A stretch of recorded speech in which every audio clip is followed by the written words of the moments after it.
کہ ان سے دور ہٹیں، انہیں بتائیں کہ جناب آپ اس معاشرے کا حصہ نہیں بن سکتے. ہم نے کیا ہوا ہے، ان کو سپیس دی ہوئی ہے. دیکھیں سپیس آپ کہیں پہ بھی دیتے ہیں، آپ اپنے گھر میں دیتے ہیں، آپ اپنے آفس میں دیتے ہیں، آپ اپنے معاشرے میں کسی کو دیتے ہیں، اس سپیس میں کسی نہ کسی نے فل ہونا ہوتا ہے. سپیس فل ہوتی ہے. اگر آپ اس طرح کی سپیسز دیں گے تو سپیس فل ہوگی.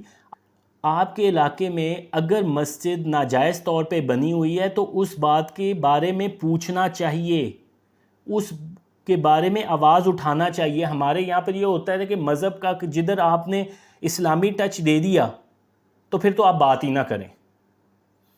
اچھرے والے جب واقعہ ہوا تھا تب بھی میں ویڈیوز میں یہی بولا تھا کہ یہ 2 نمبری اس چیز کو بند ہونا چاہیے. اور یہ بند جو ہے، یہ دیکھیں اس کا نا ایک ہسٹوریکل گراؤنڈ ہے. سب سے زیادہ جو پاکستان میں جو دہشت گردی آج ہم بھگت رہے ہیں نا، یہ ضیاء الحق کی پیداوار ہے، یہ ملٹری ڈکٹیٹر کی. یہ جب تک ملٹری کی بی ٹیمیں، اسٹیبلشمنٹ کی بی ٹیموں کو بند نہیں کیا جائے گا، یہ اسی طرح پاکستان میں ناسور بن کے بیٹھے رہیں گے. یہ بدماش ہوتے ہیں، انہوں نے روزگار کہیں نہ کہیں سے پیسہ کمانا ہوتا ہے، یہ بدماشی سے کماتے ہیں. قبضہ گروپ، بھتہ مافیا، یہ سب یہ کام کرتے ہیں جس سے پیسے ملیں. آپ اگر ڈر کے بیٹھ جائیں گے یہ تو قبضہ کر لیں گے آپ کے ملک میں. کب تک ان چیزوں کو برداشت کریں گے؟ اور یہ جو جاہل ہیں، جو یہ جلاتے ہیں، جو کہ اس ہوا میں شامل ہو جاتے ہیں، وہ کبھی یہ نہیں سوچتے کہ یہی وقت ان کے اوپر آیا تو پھر کیا ہوگا. میں نے ایسے بھی کئی مولوی دیکھے ہیں، مجھے ایسے بھی کیسز پتہ ہے کہ مولوی جو کہ خود شدت پسندی کرتے ہیں، جب خود شدت پسندی میں پھنستے ہیں نا تو چیخیں نکل جاتی ہیں. یہ شدت پسندی کسی کے حق میں نہیں ہے، یہ سٹیٹ بننی چاہیے. میں نے جو ایک اور ویڈیو کی تھی گروہستان کی، وہ میں نے اسی وجہ سے کی تھی. اس میں نے انہی گروہوں کے بارے میں بات کی تھی. مذہبی گروہ، وکیلوں کا گروہ، ڈاکٹروں کو گروہ، ہر کوئی قانون اپنے ہاتھ میں لیتا ہے. ابھی آج کل نرسز کے خلاف جو ہو رہا ہے، آپ نے پی ایم وہ کیا کہتے ہیں، یہ جو ینگ ڈاکٹرز ایسوسیشن والے ہیں، انہوں نے پھر ہڑتال کر دی ہے، او پی ڈیز بند کر دی ہیں، ہڑتال کر دی ہوئی ہیں. یہ گروہ بنے ہوئے ہیں نا، لاء کا کچھ نہیں ہے. اگر کوئی نرس کے خلاف کوئی کیس ہوا ہے، عدالت میں جائے، عدالت میں وہاں پہ ثابت ہو. جب تک اس ملک میں رول آف لاء نہیں ہوگا، بدماشی چلے گی، یہاں پہ یہی ہوتا رہے گا. آپ تصور نہ کریں. اصل میں پرپز ہی یہی ہے. دیکھیں سوات میں اس وقت جو پی ٹی آئی نے گند گھول چکا ہوا ہے، جو اس وقت تحریک طالبان یہاں پہ داخل ہو چکی ہوئی ہے، یہ اس سے بھی کڑیاں مل سکتی ہیں تاکہ لوگ وہاں پہ نہ جائیں اور وہاں پہ سناٹا ہو، لوگ کم ہو اور یہ وہاں پہ قبضہ کر لیں. میں یہ بالکل کسی کو ایڈوائز نہیں کروں گا کہ کوئی جائے یا نہ جائے، یہ اس کا پرسنل میٹر ہے. اگر وہ سمجھتا ہے کہ بوائیکاٹ کرنا چاہیے تو وہ بھی آپشن ہے. اور اگر دوسری سوچ رکھتے ہیں کہ اگر ہم اسے سپیس دیں گے، جو کہ میں نے آپ سے پہلے بات کی ہے، تو یہ والی بھی آپشن صحیح ہے. اصل چیز یہ ہے کہ گورنمنٹ کو رٹ قائم کرنی پڑے گی. ہمارے یہاں پہ تو بیان دے دیتے ہیں نا کہ ہم کسی کو اجازت نہیں دیں گے. بھائی جان کوئی آپ کی اجازت لے کے نہیں کچھ تباہ کاری کرے گا. ہمیں جی سخت اجازت دے دیں، ہم نے بندہ جلانا ہے. آپ نے رول آف لاء جب تک قائم نہیں ہوگا یہ چیزیں نہیں ہوں گی. جب تک ہم کمپرومائزڈ رہیں گے یہ چیزیں ٹھیک نہیں ہوں گی. یہ کوئی ایک دم آنن فانن نہیں ہو جاتا. آپ نے اس کو روکنا ہوتا ہے. نہ آپ کی کوئی کیپیسٹی ہے پولیس کی کہ اس چیز کو روک سکے. سوات کوئی چھوٹا ڈسٹرکٹ نہیں ہے، بہت بڑا ڈسٹرکٹ ہے.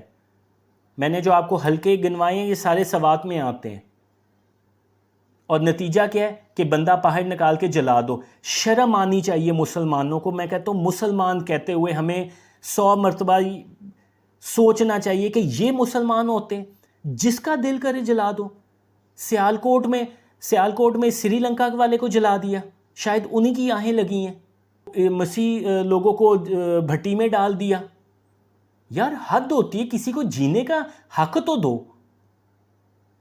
جس کا دل کرتا ہے الزام لگا دیتا ہے. بالکل کیا ہوگا. لاء کس لیے ہے؟ پھر اس کا مطلب ہے کہ ہمسایہ جو ہے وہ کسی قانون کا سہارا نہ لے. جب اس کو اپنا ہمسایہ برا لگے گا یا وہ کوئی غلط کام کرے گا تو اس کو کھڑکا دے، جلا دے.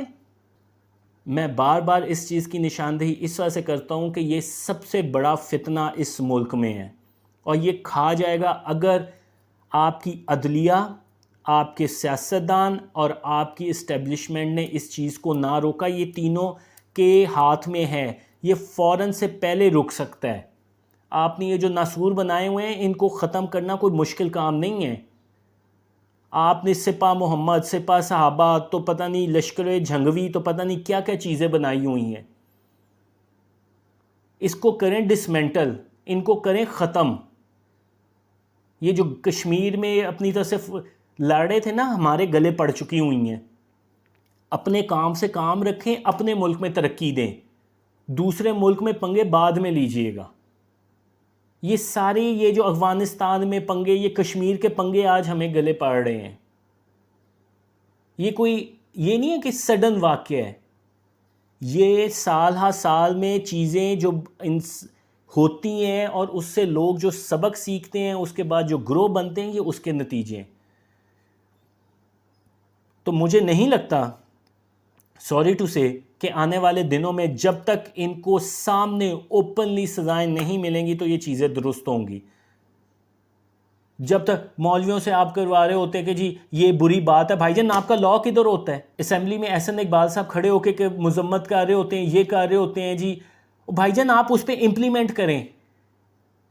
آپ کا پارٹ کہاں پہ گیا؟ آپ کا پارٹ نہیں تھا تو یہاں تک چیزیں اس نہج پہ آئی ہیں۔ تو I am not totally hopeful to be honest, اور یہ مائنڈ سیٹ جب تک تبدیل نہیں ہوگا یہاں پہ یہی چیزیں چلتی رہیں گی، سوری ٹو سے۔ پر حقیقت کو آپ نہیں جھٹلا سکتے، زیادہ کیا کہتے ہیں آپٹمسٹک نہیں بنا جا سکتا، ایک حد تک بنا جا سکتا ہے، ریئلٹی کو بھی فیس کرنا چاہیے، اور ریئلٹی بتا رہی ہے کہ پاکستان میں اگر ان چیزوں کو نہ روکا گیا تو آنے والے دن اور سخت ہوں گے۔ اللہ حافظ۔